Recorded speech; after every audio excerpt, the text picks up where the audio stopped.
Shalom anak-anak hebat, semoga kita semua selalu sehat dan selalu dalam lindungan serta cinta kasih Allah. Kembali lagi dengan Bunda Meske dalam Doremi, doa dan renungan misioner bersama sekami Paroki Santo Petrus dan Paulus Argapura, Keuskupan Jayapura, edisi Senin 10 Maret 2025.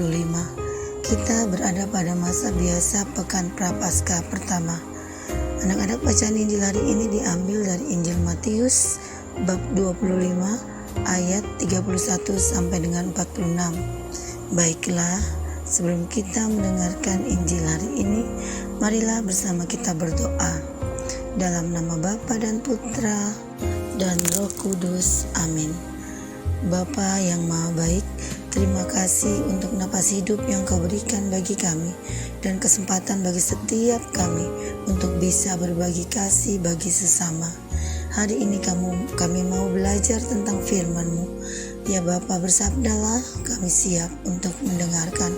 Demi Kristus Tuhan dan pengantara kami. Amin. Semoga Tuhan beserta kita sekarang dan selama-lamanya. Inilah Injil suci Tuhan kita Yesus Kristus menurut Matius. Dimuliakanlah Tuhan. Yesus berkata kepada murid-muridnya, apabila Anak Manusia datang dalam kemuliaannya dan semua malaikat datang bersama-sama dengan Dia, maka Ia akan bersemayam di atas tahta kemuliaannya. Lalu semua bangsa akan dikumpulkan di hadapannya, dan Ia akan menghancurkan mereka seorang daripada seorang, sama seperti gembala memisahkan domba dari kambing. Ia akan menempatkan domba-domba di sebelah kanannya dan kambing-kambing di sebelah kirinya. Lalu raja itu akan berkata kepada mereka yang di sebelah kanannya, mari hai kamu yang telah diberkati oleh Bapakku, terimalah kerajaan yang telah disediakan bagimu sejak dunia dijadikan. Sebab ketika aku lapar, kamu memberi aku makan. Ketika aku haus, kamu memberi aku minum. Ketika aku seorang asing, kamu memberi aku tumpangan. Ketika aku telanjang, kamu memberi aku pakaian. Ketika aku sakit, kamu melawat aku. Ketika aku di dalam penjara, kamu mengunjungi aku. Maka orang-orang benar itu akan bertanya kepadanya, Tuhan, bila manakah kami melihat Engkau lapar dan kami memberi Engkau makan, atau haus dan kami memberi Engkau minum? Bila manakah kami melihat Engkau sebagai seorang asing dan kami memberi Engkau tumpangan, atau telanjang dan kami memberi Engkau pakaian? Bila manakah kami melihat Engkau sakit atau dalam penjara dan kami mengunjungi Engkau? Maka raja itu akan menjawab mereka, aku berkata kepadamu, sesungguhnya segala sesuatu yang kamu lakukan untuk salah seorang dari saudaraku paling hina ini, kamu telah melakukan untuk aku. Dan ia akan berkata juga kepada mereka yang di sebelah kirinya, enyahlah dari hadapanku, hai orang-orang yang terkutuk, enyahlah ke dalam api yang kekal yang telah disediakan untuk iblis dan malaikat-malaikatnya. Sebab ketika aku lapar, kamu tidak memberi aku makan. Ketika aku haus, kamu tidak memberi aku minum. Ketika aku seorang asing, kamu tidak memberi aku tumpangan. Ketika aku telanjang, kamu tidak memberi aku pakaian. Ketika aku sakit dan dalam penjara, kamu tidak melawat aku. Lalu mereka pun akan bertanya kepadanya, Tuhan, bila manakah kami melihat Engkau lapar atau haus, atau sebagai orang asing, atau telanjang atau sakit, atau dalam penjara, dan kami tidak melayani Engkau?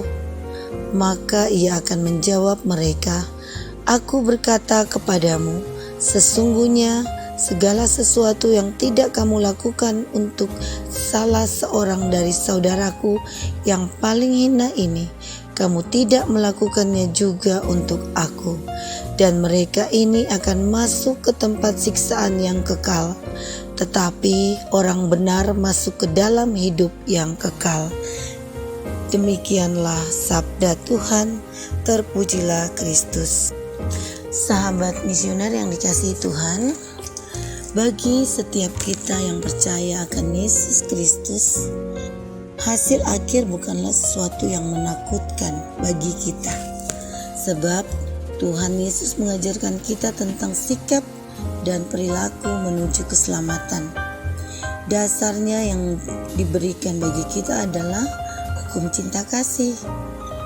Adik-adik, dalam keseharian kita tidak sulit bagi kita untuk menemukan orang-orang yang lapar, haus, tunawisma, atau mereka yang tidak punya tempat tinggal, orang-orang yang sedang sakit atau menderita, dan orang-orang lain yang sangat membutuhkan perhatian akan cinta kasih dari kita di sekeliling kita. Sahabat misioner, apakah kita melihat wajah Yesus di wajah-wajah mereka? Kalau kita tidak bisa melihat dan menemukan wajah Yesus dalam diri salah satu dari mereka, kepedulian kita kepada sesama menjadi sesuatu yang agak susah dipahami oleh kita, juga akan membuat kita untuk mudah menyerah ketika menghadapi tantangan untuk memberi atau berbagi kasih. Tidak jarang terjadi bahwa wajah Yesus itu telah menghampiri kita dan mengatakan kebutuhannya tanpa kita harus bersusah-susah mencari mereka yang membutuhkan kasih dan uluran tangan kita. Mereka datang dan menawarkan diri bahkan dengan sendirinya kepada kita dan mengharapkan kita untuk menjadi pembela, untuk menolong mereka. Dan ini, apapun yang kita lakukan ini kepada mereka, ini adalah untuk menjadi pembela kita di pengadilan terakhir kita kelak. Nah, marilah pada masa tobat ini atau masa prapaskah ini kita membangun hidup tobat sejati kita dengan kembali mengasah kepedulian kita terhadap sesama yang lebih membutuhkan, dengan kepekaan hidup yang terasa dan teratur atau tertata dalam hidup kita.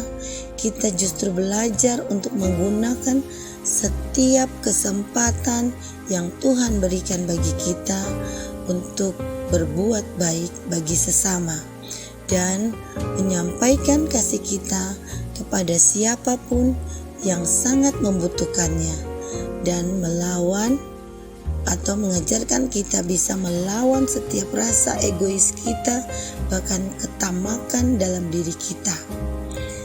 Tidak melakukan sesuatu kebaikan kepada mereka yang membutuhkan bantuan kita merupakan kerugian bagi kita, karena ini juga menjadi modal bagi kita untuk kita bawa saat pengadilan terakhir atau pada hidup kita yang akan kita pertanggungjawabkan di akhir nanti di hadapan Tuhan.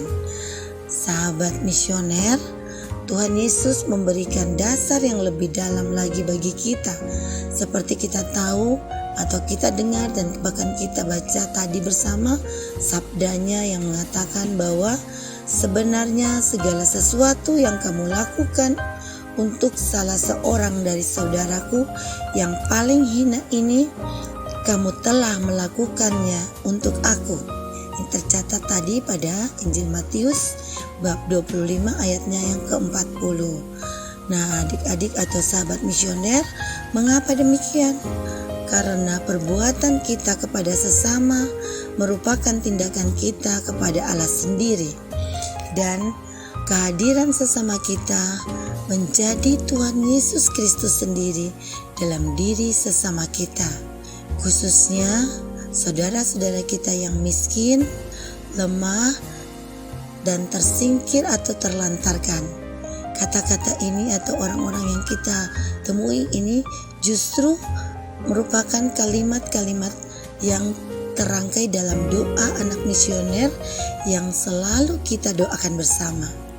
Disitulah dalam kelemahan atau pelayanan kita, disitulah Tuhan Yesus hadir.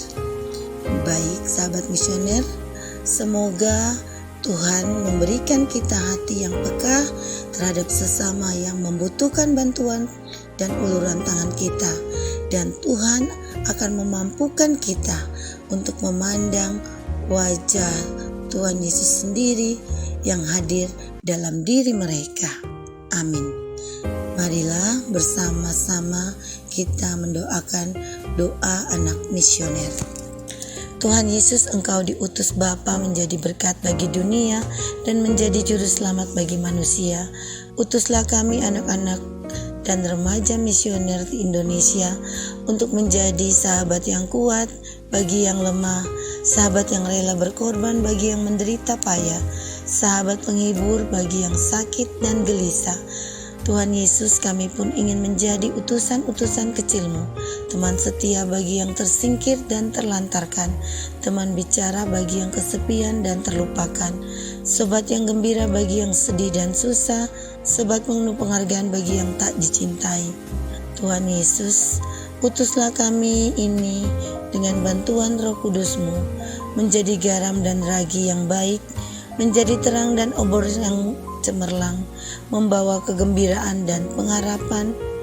Tuhan Yesus, kuduskanlah badanku dan kuduskanlah jiwaku. Ku persembahkan diriku padamu hari ini. Berkatilah semua anak dimanapun, berkatilah semua orang yang kami jumpai siapapun mereka. Amin. Bapa kami yang ada di surga, dimuliakanlah namamu, datanglah kerajaanmu, jadilah kehendak-Mu di atas bumi seperti di dalam surga. Berilah kami rezeki pada hari ini dan ampunilah kesalahan kami seperti kami pun mengampuni yang bersalah kepada kami. Dan janganlah masukkan kami ke dalam pencobaan, tetapi bebaskanlah kami dari yang jahat. Amin. Salam Maria, penuh rahmat, Tuhan sertamu, terpujilah engkau di antara wanita, dan terpujilah buah tubuhmu Yesus. Santa Maria, Bunda Allah, doakanlah kami yang berdosa ini, sekarang dan waktu kami mati. Amin. Kemuliaan kepada Bapa dan Putra dan Roh Kudus, seperti pada permulaan, sekarang, selalu, dan sepanjang segala abad. Amin. Marilah kita bersama-sama menerima berkat Tuhan. Semoga kita semua selalu dibimbing, dilindungi, dan diberkati oleh Allah yang Maha Kuasa, dalam nama Bapa dan Putra dan Roh Kudus. Amin. Salam sehat selalu, selamat berkarya di hari ini, tetap semangat dan jangan lupa tersenyum. Sampai jumpa di edisi Doremi selanjutnya.